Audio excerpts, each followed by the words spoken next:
Hey there, welcome to Contracts and Chaos. My name's Alyssa. And I'm Brenna, and we're here to tell you that you are not alone in the mayhem of this real estate industry. We're keeping it real and sharing our stories, strategies, and successes in today's real estate world. So come join us every Tuesday while we talk contracts and chaos. We're recording. We are recording, and today we're going to talk about the big C word. Yes. You know, that one we're not allowed to talk about anymore, or in general, or say the word. Yeah. It's like so we're apples going to use and oranges and... Right. We're going to use the other word that means the same thing. We're going to talk about compensation. Yes. We can say that word. A success fee. Yes. And we're going to talk about objections to it because I'm seeing it in all the Facebook groups and I'm seeing people be like, I'm going to say another word we're not supposed to say. Just stick with the standard. Ooh. There is no such thing. We don't say that. There is no standard. There is no such thing as a standard. There's no typical. It's all negotiable. It is negotiable between you and your client. And it always has been. Whether it's the seller or the buyer. It is a personal back and forth negotiation of you proving your value and what they're going to pay you for a service that you are providing. Yes. And like Sharon says, we're still going from San Diego to Los Angeles. We are just taking two different roads to get there now. Correct. Yes. I did love how he said that. It made it make sense. Oh, I like that. I like it. It makes sense. All right.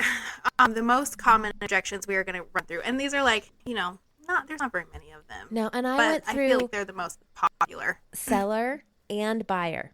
Because there are some buyers who are pushing back. So. Yes. Or I don't even want to say pushing back. They may not have the cash and may not be able to finance it. So we need to know how to talk about that. Mm-hmm. So, all right. Well, let's go through seller objections first. Yes. Those are the big ones. I can't stop. Why should Alyssa, I pay a buyer's agent? We've got a delay. That's okay. Alyssa, why should I pay the buyer's agent? I feel like they're buying a house. Because if you want to sell your house. That's part of their costs. We shouldn't be this heated about these things. You and I both know I had the person a couple weeks ago. And so, my face still hurts from all of the things that week and the last 2 weeks with this other thing. So, you've got to explain how compensating the buyer's agent attracts buyers and why.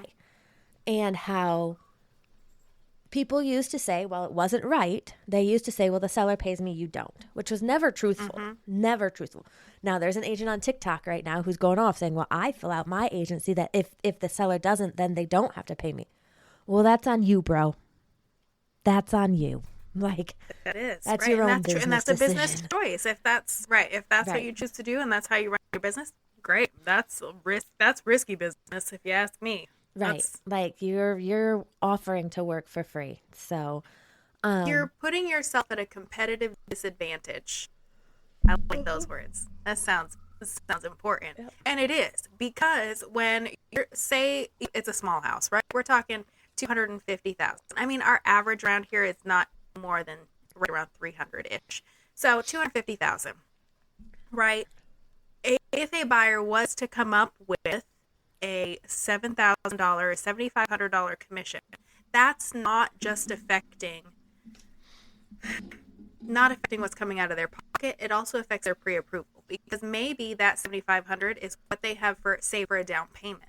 They're having to come out of pocket that amount or an amount for compensation for a buyer's agent. That drastically can affect their pre-approval amount, because now they don't have the same amount of money to put towards closing costs, down payment, etc. Right. Or if they are able to finance it in for some reason, that also lowers their buying power. So I always say you're eliminating buyers from the pool. You're taking a pool of potential buyers and saying, okay, well, I'm not paying your agent. Well, all of those buyers who don't have cash or who can't finance it, or before VA changed the rules and weren't allowed to pay compensation, gone. And that's probably 50 to 60% of your pool, if we're being honest. I don't know what the official stat is, but I would guess it's a large amount of buyers. So the other thing I think of is like, it's like paying it forward at Starbucks. When you bought your house 5-10 years ago, before this became a headline, I'm 97% sure that your seller paid the buyer's agent, because that was words I can't say, but that was how things... Use your imagination. Right. That was pretty regular, typical, normal, whatever you want. That was how things worked then.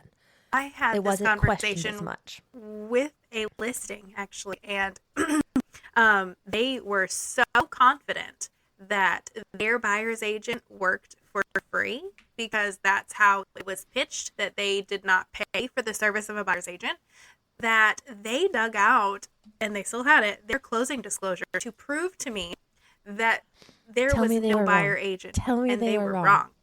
And they were wrong. And I can, here you go. Here it is. You see, this is paid to XYZ Realty. That was the listing agent. We can pull up the old MLS sheet, right? And I can tell you who did what.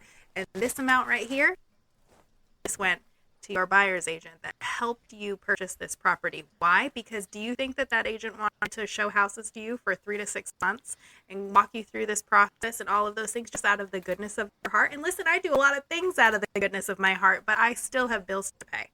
Right.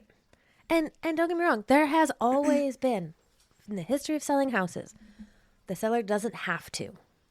Mm-hmm. But that doesn't mean that's how it was practiced or that it was common. And you don't have to, Mr. Seller. You don't have to offer. My job is to share with you the pros and cons list of offering versus not offering. Right. And I know that you're taking this and looking at it as you losing money on this sale, but ultimately you should look at it as an investment in the success of this transaction. Right. And even if you don't offer it right up front as compensation, they're going to get it especially in this market these days. They're going to come for a closing concession or a lower price or something. They're going to figure out how to get it. Because if you're not offering it, it may sit longer. And they're going to be like, oh, well, we can ask for these things. So last summer I had a client and the seller was only offering a certain amount that was not the amount that my buyer client and I had agreed upon, because that's the other thing. We'll get into that with buyers too. You negotiate your commission you negotiate your compensation with your client, right? Right. And I was like, hey, listen, this is where they're at. This is what we've agreed to, right? So there's a difference here. Where are we making that up? And we ended up actually putting an offer in that included a seller concession, right? And they just used that seller concession to cover the rest of the missing piece in our agreement. So the seller still essentially did pay for it, but instead of using that for their down payment or anything like that, it was rolled over into compensation for me at closing. Right. You are paying it one way or another. You just are. Pretty much. And if you don't, here's the thing too. If you're not offering it and you sit for days and days and days and days and days and months and months and months, and then you say you were listed at $350 and now we closed at $289, you paid a pretty good compensation on that. You lost a lot more than whatever you would have offered. Right. Okay. Can you lower your listing fee? Yeah, sure. But here's what changes. So when I present mine, I present a tiered structure. Mm-hmm. If you want photos, sign in the yard, MLS listing, and just negotiation, sure, I'll take this. But if you want me to work my butt off to get your house sold and do all these things that cost money, mm-hmm. then it costs this. And the way I talk about it is do you have a full-time job where you can not work your other full-time job and sit home and take phone calls and coordinate photographers and answer questions and create marketing and, send emails and do all the things I'm going to do behind the scenes to get your house sold? Well, no, I don't have that time. Okay, well then that's why you're hiring me. and it's a job and it costs money and this is what that costs. And so we can do sign in the art, MLS listing and negotiations and representation. And I have a middle package, or we can do this full thing and that's what this costs. And here's, and it's not any higher than I think anyone else might be charging. But I'm going to get your house sold. I'm going to do everything to make it happen. And I got to say, I have a tiered system as well. And I think that since I started implementing it, has it been almost 2 years now, I think? I've had a lot less, I don't want to say back and forths on it, but they get to pick the toppings on the pizza, right? It's laid out. It's in a spreadsheet format. It's like, the silver, the bronze, silver, gold. That's not what they're called, but bronze, silver, gold packages. And you can see across the line, the check boxes. This is what bronze gets you. Yep. Silver's a little bit more. Yep. The gold package is like all of it. And they can see, I think having it as a visual for people to see that you're not paying this for me to put a sign in your yard and not have access to the property because the door code doesn't work or anything like that. And I'm not going to tell you until we've had like 5 failed showings. So right, it's one of those things that you have to be confident in the services that you're providing too, because I got to tell you, in the beginning I was hardcore like nope, I don't discount that because I know how hard I work, right? But as the years have gone on, and again, I've implemented this in the last couple of years, there are people that can't do that. It doesn't make sense for them. They don't care about the flashy this or the extra that. They just want it on the market. And that's when I started implementing those. But I do have a hard line of where, no, I won't list it for that. Right. Because let's be honest, you and I, the way we work, even in that lower package, there are going to be times where out of the kindness of our heart, we'll be like, a little bit extra. I did this. Because that's just who we are. Like the deal I have this week, that's literally giving me tension headaches and I feel like my brow is stuck furrowed. There's sellers are being crazy and it's come down to $400. And I'm probably going to tell the attorney today, I'll just fucking pay it. Like, this is not about, yes, it's about me making money. This is how I fund my life. But I also just want my clients to get what they need. And if it's $400, let's just get it paid. Like, I had one right down to closing day, like, argue over a used bidet. Yeah. Anyways, it's the craziest thing. Really, they're the craziest things. But I also think, like, oh, sorry, go ahead. No, I was just gonna say, like, you need to know ahead of time what your floor is, what you will do, and what you will do for that amount. Right. Because, and I used to work with somebody that literally like, oh, well, I'll do it for this. Like, just try to undercut the other guy, because they just want the listing. They just want the business. Right. They want the numbers to show their stats. They want the numbers. And seriously, like, besides that, you don't really make that much money doing it that way because it does cost. If you're running your business like a business, it should cost you a pretty good chunk of money up front to list somebody's house, right? And I lost a listing over this a couple weeks ago. The crazy lady, which is fine because then I realized she was a little cray-cray. But she, even after explaining it, couldn't understand. Well, if it's priced correctly, well, Target has sales too, honey. And if no one knows it's on sale, they're not going to come buy it. Target runs commercials every day. And she wanted the full thing for a very discounted. And I was like, no. And I'm fine with that.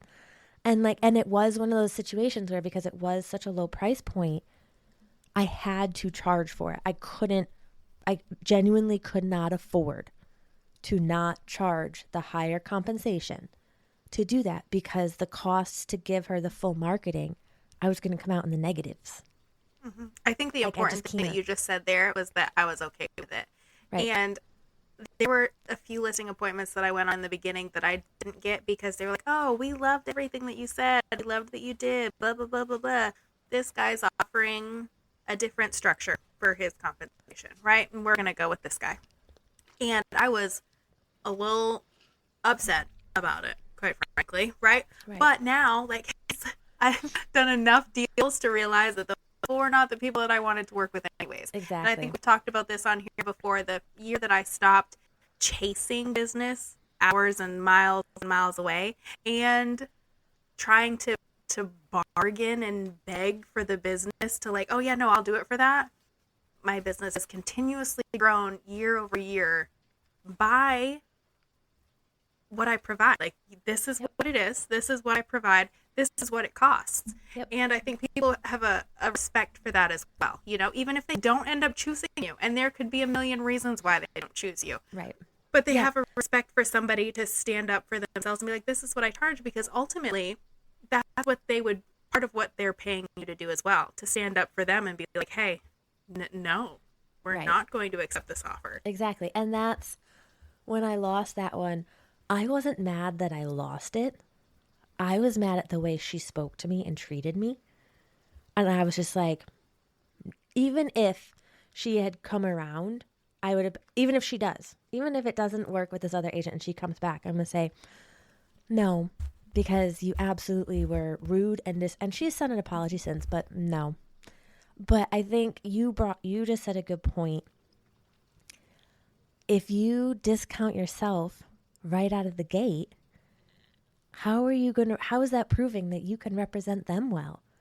How are you, like, if I discount myself now and I don't, then do you really think I'm going to negotiate well on your behalf? Like, because or do you think I'm just going to be like, oh, listen, I think you really should take this deal because I'm trying to get paid. Right. That's the difference. Right. And it's not about the money, but it's like, if I can't negotiate for myself, how am I supposed to negotiate for you? Like, so I use that line a lot too. I like that. Right. Okay. I can't stand up for my own money. How am I going to stand up for yours? Okay, moving on. Because this was supposed to not be an 85-minute episode. That's okay. Okay, so I'm just going to sell it myself. I can get a $25 sign at Home Depot and put it in the front yard. That's great, Mrs. Seller. How are those showings going? And I prospect FSBOs, right? Mm-hmm. So that's why I'm making you do this one, because I'm like, you hear this all the time. NAR statistics are that for sale by owners actually sell for about 18% less on average. That's on average. So sure, there will be that one-off for sale by owner that does get the full price offer, but maybe they were underpriced to begin with, right? There's so many things that go into this, and my favorite one is I'm like, hey, I'll reach out and be like, hey, I'm working with a real estate agent on this sale. Nope. Okay, great. How are showings going for you? Right. I can see in Denver this week, we've had about 25 showings between 300 and 325. Have you had any of those people stop by your house? No? Odd. Are you open to working with a buyer's agent if they bring a client? Nope. Okay, so how many people haven't called back after the first call? Exactly, right? So how many people are you chewing and going back to that buyer pool? How small are you making that buyer pool? You aren't working with an agent, which I am so happy that you have put your awful pictures on Facebook Marketplace. But guess how many people are... By the way, they're only on the Zillow listing and not on the Marketplace. There's no pictures on your Marketplace listing. Yeah. Do you have pictures? Mm-hmm. Yes, look at the list. No, they're not there. It's not in there. I looked. I did look. Thank you. Immediately, listing description changed. Anyways, that was hilarious. The way I cackled when that happened. So you have this buyer pool, right? But you only have it listed on Facebook Marketplace or on Zillow, but neither one of them are talking to each other, and nobody knows that those two things are the same thing.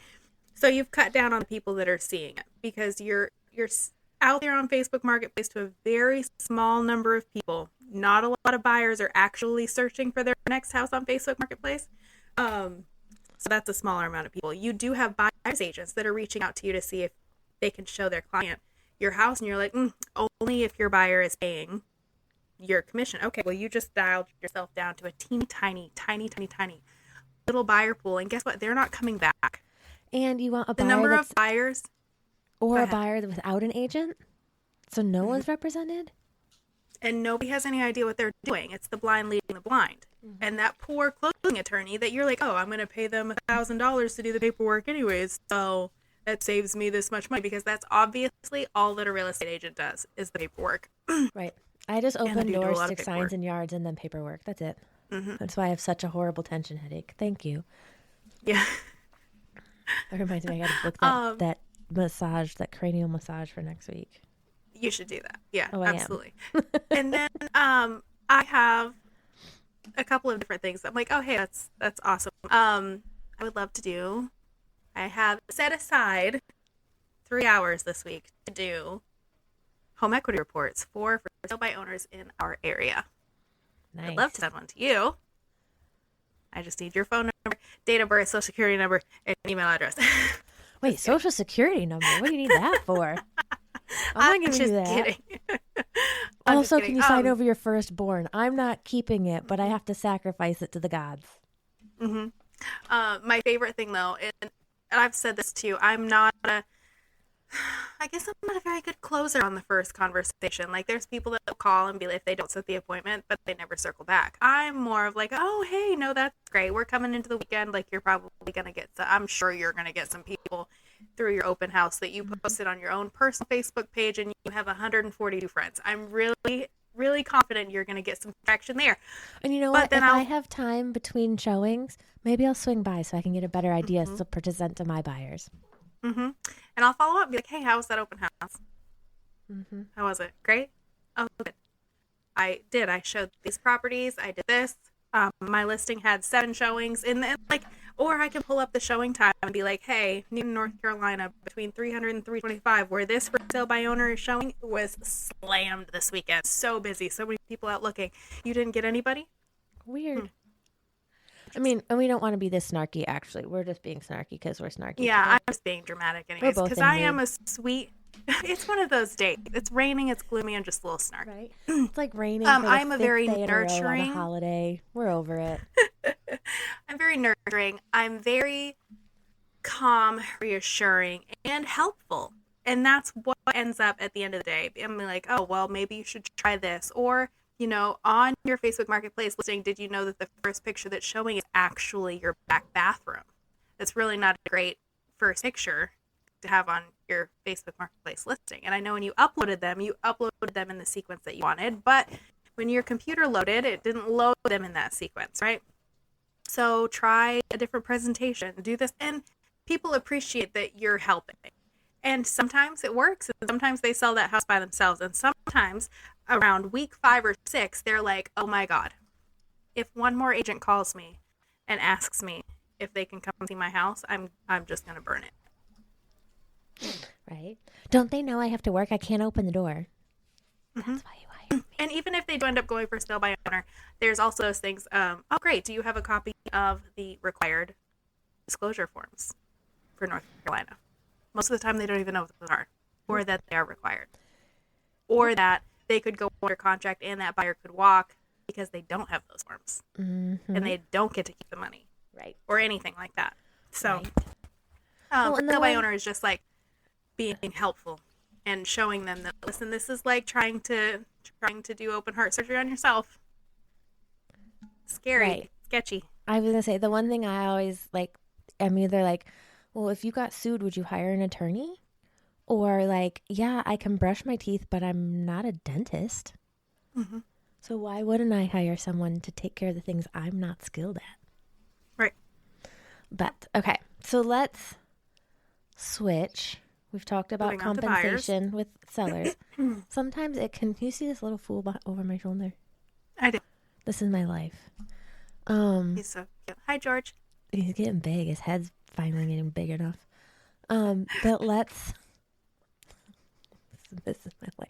If you're not seeing this on wherever we post a clip, there's a almost year-old kitten behind me who thinks everything is a toy these days.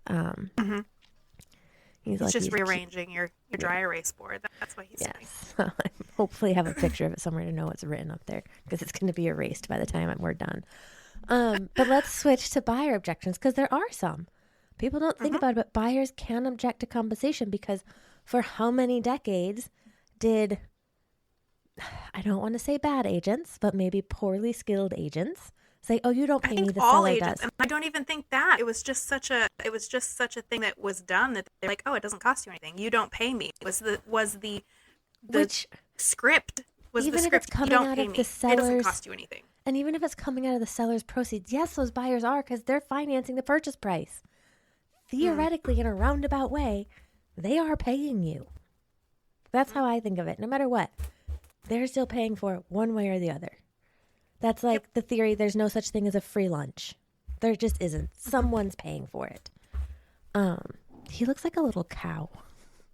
But anyway. So cute though. Anyways. Okay. I don't want to pay out of pocket for a buyer's agent. I don't think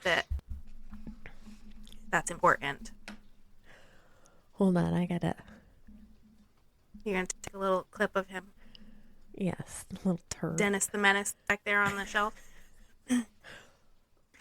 Here's the thing that I find with buyers. It's scary, right? They're already scared. They're nervous, especially these first-time buyers. Yes. It's a big expense. It's something that they've never gone through before, and all they hear is the headlines, right? So they don't even understand what is happening. Of course, you don't want to pay out of pocket. Nobody wants to pay out of pocket. The thing is, they need to have the options. They need to have the knowledge that this isn't necessarily something that has to come out of your piggy bank to work with me, right? The idea is that when we're looking at properties that you love, because now the compensation is not advertised anymore. Somehow that's supposed to be more what's the word? Transparent. By not advertising it, it's more transparent. That doesn't make any sense. But anyways, the idea is you're sending me houses that you want to look at in an effort to be proactive, right? I'm going to reach out to those agents and be like, hey, so-and-so, what? He's pushing. Hold on. Oh, it looked like you wanted to say something. Oh, okay. No. I'm going to reach out and be like, hey, so-and-so, I have clients that are interested in seeing 123 Main Street. And I'm just reaching out to see how your seller is handling the buyer's agents these days, right? And in an effort of that, I can come back to you, Mr. Buyer, and be like, hey, 123 Main Street is actually offering this amount of compensation for me. If that's not the same amount of compensation that we agreed to in our buyer agency agreement, then we have another conversation. Right. And it's 100% your choice. If we find out that the seller is not offering compensation, that you say, well, I can't come out of pocket for that house, right? We're not going to go see it. And it's happened to me 3 times for the sellers listening out there. Happened 3 times. The buyer doesn't even want to go see it. They don't want to go see it because if they fall in love with it, they can't afford it. They can't come out of pocket that. Well, and so there are a few other ways to structure it too. Right, because you can't. Go ahead. There are times where I will still show it and say, you have to have the understanding though, if we can't even get this as like a seller concession, you need to be okay with that. Are you okay with walking away? Because even if we were to write an offer and they're not offering compensation, but I can structure it as a seller concession and they don't accept that, because there are ways and you can. That's where I've lost those 3. Where they're like, no, not okay. I'm not going to go fall in love with something that won't work for us. Right. Because there are instances, and there was just one this past weekend that wasn't what was in our buyer agency agreement, and we were asking for seller concessions to make up that difference, right? Right. And again, as a buyer's agent, this is where you have to be like, this is what I bring to the table. This is what I provide to you. This is what it's worth, right? This is what I charge. Because you do charge. Right. You are not a free commodity. No, not at all. And there are times where, like my mom said about this deal that's closing Friday, she's like, you're earning it this time. Like, this has taken over my life the last couple of weeks. So there are times where, like, don't get me wrong, I get really splashy paychecks sometimes, and sometimes it's easy peasy. And I'm not going to lie, sometimes it is opening a door, signing paperwork, bing, bang, boom, done. And I just made 20 grand. But there are times where I'm negotiating till 3 days before closing, and I'm dealing with sellers who don't want to let me in to inspect the repairs because, quote unquote, you've inspected this house twice. well, you should look at the offer. I could walk in this house every freaking day if I wanted to. But you are paying, like you said, you're paying for that representation. So I always say to my clients, listen, if we need to come back to the table and have a conversation, then let's have it. But there is a base, there is a bottom, and like we have to figure out how to make that happen one way or another. So precisely. I don't want me to be the reason you don't get the house that you love. Right? But we both need to be of the understanding, and my clients have never had an issue, that this is what I do for a living. This is what pays for my kids' travel softball and for groceries. So we're not greedy. Like the seller a couple weeks ago was like, position, though. You're just full of greed. And I was like, but I have bills to pay. Like I have to eat and pay my mortgage. And like, I don't live in the Taj Mahal. Yes, I drive a BMW and it's 7 years old. Like, sorry, I have bills just like you do. Exactly. The other thing that I have in my back pocket is a couple of stories, right? That like, listen, these buyers actually, I was able to negotiate. Gosh, one of them, I got her a completely new septic tank installed before closing, you know. One, we had a new roof done. One, we had the whole underside of the house was going to need almost $20,000 in repairs, and the seller agreed to do a escrow hold to pay that company to come do. Like, these are the things that I'm able to say, this is what I've saved my clients, right? If you're just going in and blindly buying a house, what are these issues that may arise after the fact that you had no idea and didn't know that you could negotiate those things in? And even if it's new construction, there are things that have come up. I had to go toe to toe twice with the lenders for new construction to get things done. I had to go toe to toe with the builder because my client had moved across the country with the understanding we had been told the house was going to be ready. And then it wasn't, and her kids were enrolled in school. No, we're going to, like, she would not have gotten what she got if she didn't have representation. So I think that brings us, I'm going to skip objection 2 and go to objection 3. We'll come back to 2. Okay. But why can't you just use the listing agent? Well, there's some examples right there. Who's going to negotiate? Who's going to represent you? Who's going to know all of the rules and what you're actually entitled to?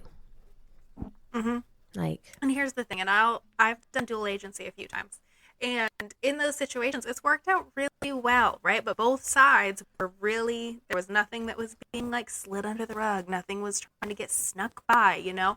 And that's the thing, because it really eliminates our ability as a realtor to negotiate for either client.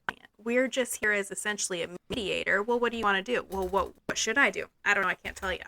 Tell you. I can't, because I know both sides of it. Unless it's like a family transaction.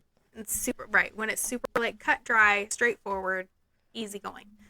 Because there's so many nuances to it that get missed, get lost. People get shorted, I feel, in dual agency because they don't have that specific representation to negotiate for their best interest. Because very rarely do both sides have the same best interest, you know? Yep, exactly. And one of so on here too, and this is something that I've said before, when people are like, well, I'll just use the listing agent. Okay. Would you hire your partner's divorce attorney? If you were in a divorce situation, would you hire your husband's attorney to also represent you? My mom did. God. Sorry, Mom. But, I mean, there are some divorces that are, I will say, there are some divorces that are amicable enough. Well, exactly, but that goes back to the same dual agencies that I've done. Right. Like, they were, like, easy, very straightforward, quick closings, like, not a big deal. But in a brutal, nasty divorce, I'm not gonna call that guy. No, and in a brutal, nasty divorce, or like the one I'm dealing with, like my clients, their lender, I've copied her on some of the communications, or she's been in conversations, which is not typical, but she's also friends with them. And I'm like, I need you to understand what's really happening here. And she was like, y'all, I've seen Alyssa from like the sidelines do things, but now I've seen Alyssa. Holy shit, you have the right person. Like, you need someone who can, I call it going New York professionally. because you piss me off, I'm going to go New York on your ass, and you're not going to know what's going to hit you, and you're going to call your mama and cry to her, even if she's 6 feet under, because that's how I function. Now, professionally, I function on that level where I'm sure the agent on the other end of this has called their broker in charge and been like, holy shit, she's throwing the book at me, and I didn't know that was a rule, and what do I do because my clients are running me ragged? It's still going to New York, but I go to New York professionally and politely. And I quote the rules and the statutes and you do not, gosh, I should have gone to law school because you don't want to get on the other end of me when I'm dealing with stuff like that. But who's going to do that for you? Right. Like you don't know a lot of, even if you used the standard offer to purchase, do you know that you have the right? It says as a buyer seems reasonable to have as many inspections, investigations, whatever, as they want. And it's not just during due diligence. It's up until the day you close. You can go, they can't block you. Now, if it's excessive, they might say something, but did you know that if you were an unrepresented, why would you use a listing agent? Yeah, if you were an unrepresented buyer and they were like, no, you can't come take a walk through and look at those repairs that I supposedly did, would you know to be like, well, that doesn't seem right. Like, I should be able to do that before I sign papers tomorrow morning. Or would you be like, oh, okay, sorry. I guess I'll look after I've signed the papers. All right, the last objection that we have on here, and then we'll wrap this up, is why isn't the seller covering this anymore? Well. And the truth is, they are, it's negotiable. And the problem is that for a long time it was just an assumption, right? That the sellers automatically did this. And I think that's where part of the lawsuit came from, that some sellers actually did feel that way as well, that it was their responsibility, that they had to do it. And that's not the case. The biggest piece that I have here is I feel like buyer's agent should be interviewed, right? Buyers should interview their agents just as much as sellers interview agents now, because you want to have a say, a choice, an idea of who is representing you, who's standing beside you, who's doing the heavy lifting in this transaction, right?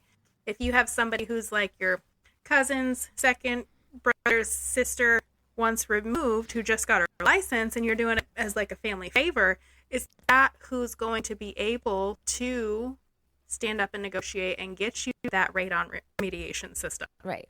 Or like, is it, maybe they have been in the business 20 years, but they've only done one transaction in the last 18 months because they aren't up with the time. I ran into one of those agents. I honestly felt bad for her being on the other end of me because she was representing actually the tenant. It was a leasing situation. And she kept saying to me, oh, I haven't done any business in the last 18 months. Like I just, something has changed. And I was like, oh, well, I've done more in the last 18 months, but she wasn't keeping up with the times. She didn't know the rule changes and the forms. And is that the person you want? Yeah, you don't want somebody who's making excuses and reasons. You can have reasons or results. Right. I like to be on the results side of that. So, the other thing too is I feel like previously, and I mean I've done this my whole career. I've been in this for 6 years. Look at me go. But going through that buyer agency agreement up front and answering those questions, I actually have a buyer presentation that I sent out through High Note, which we've mentioned before. That there's like 4 or 5 different videos in there that are like little snippet videos. One about due diligence, one about the working with real estate agents form and how that's not a contract, it's just a disclosure form essentially, and the buyer agency agreement. And that one's a longer video. I think it's like 15 minutes and goes through each part of the buyer agency agreement. It's a lot less now. It's only 3 pages, thank the Lord. But it gives them an opportunity to go through it, watch it again, watch it 7 times. I've had buyers that I can see that they've watched that video 4 different times. But then if they have questions, like it's not something that we're sitting across a table or that I just blindly send them for signature. There's an understanding of what that means and where all of this information comes from. So when we get to the point where the seller isn't offering a commission or is only offering XYZ compensation, we'd be like, okay, remember the conversation that we had about our buyer agency agreement and what would happen when we got to this bridge. Well, here we are. Here's the bridge that we said we would cross when we came to it. And it just helps those conversations, I think, because being upfront and them having that information to be able to make that decision on their own instead of feeling bullied or pressured into it makes a big difference. Absolutely. Absolutely. And I think the other big thing is like, and maybe we've touched on this, but sellers always had the option not to. It just, it wasn't a headline. It wasn't on the 24-hour news cycle. It wasn't in your living room every night at 6:30. So it's just, you just have to explain. This has always been a thing. We just have to talk about it more now to make sure everyone understands. And that's the biggest thing. Most of the questions aren't like necessarily pointed. You're going to have those people that are just jerks. It just is what it is. But most of the time, they're not like pointed, personal, derogatory, like, well, why do you get paid this much kind of thing. Right. People don't understand. They don't understand how it works. They have never done this before, or they haven't done this in many, many years. Like, things have changed. I mean, I've been in this for 6 years, and things have changed every year. So as much as you want grace from your clients, you need to give grace back and make sure that they just have the best information that they can moving forward. And ultimately, at the end of the day, and I think that this is the biggest important piece to wrap up with, that if they don't choose to work with you, it's not personal. The end of the world. Right, it's not the end of the world. And sometimes rejection is God's protection, right? Yes. I heard somebody say that the other day, and I was like, oh, I like that, because I've had those situations where I've watched the listing down the line, and it just turned into a giant headache. Right, or like the one I lost a couple weeks ago. Like, I dwelled on it a little bit that night because, again, I wasn't mad I lost a listing. I was mad at the way she treated me because it was super disrespectful and uncalled for. And she questioned my faith and my morals and my ethics. And I was like, ho. But I got a client under contract that weekend. I had 2 new listings reach out and 3 other buyers walk forward. I just opened that energy back up and it came to me because I was spending so much time trying to convince her of how this works and what would be in her best interest. If you have to convince someone that much and they're not listening to the stats and the facts and reality, then maybe just walk without them telling you no. Sometimes that's the best thing to do. You can lead a horse to water, but you can't make them drink. Exactly. On that note, be confident. Don't have fear in the conversations. The better you communicate, the fewer objections you're going to have. Like, I added my structure right into my buyer presentation. It wasn't in there before. My tiered compensation, it's right up front. I also put that part of my compensation goes to charity. It's like the 2nd or 3rd page now. But if you have an objection that we haven't covered and you're like, you guys have not talked about this at all, we want to know, shoot us a DM, send us an email. We'll cover it. Maybe there's something we haven't encountered, or we have, but we didn't think to put on this episode or any others. Let us know, and we'll feature it on the next one. But on that note, Brenna, we will see you next week.